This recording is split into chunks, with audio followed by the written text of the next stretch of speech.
have a lot of exciting new offerings in the peptide space. We have 3 peptide API manufacturing sites. We have one in Brussels that works on both liquid phase and solid phase peptide synthesis. We have a site in Frankfurt, Germany that's expanding into early phase clinical GMP manufacturing, and that'll be opening up shortly. And we have a site in Colorado that does both peptide development and has GMP manufacturing at small, mid, and large scale. And the Colorado site is expanding significantly its peptide manufacturing, especially in the mid scale, and also adding a lot of infrastructure to support even further peptide manufacturing capabilities. Well, we are now being able to offer a comprehensive, integrated offering on the complex modalities our clients really need.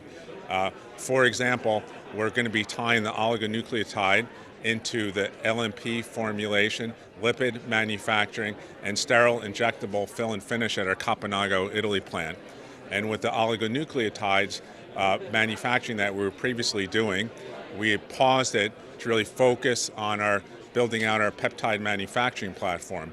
Now that that's done, we can refocus on the oligonucleotide manufacturing, and we're going to even enhance what we were offering before.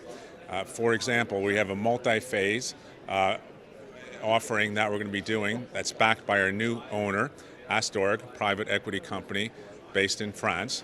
Phase 1 and Phase 2 will be offering process and analytical development as well as mid-scale manufacturing. And then Phase 3 we're evaluating now, and what we're going to target at Phase 3 is really meeting those unmet needs that are out there in our client base. And we'll be offering that as part of the Phase 3 of our oligonucleotide offering. Well, we offer a very integrated supply chain to our client base.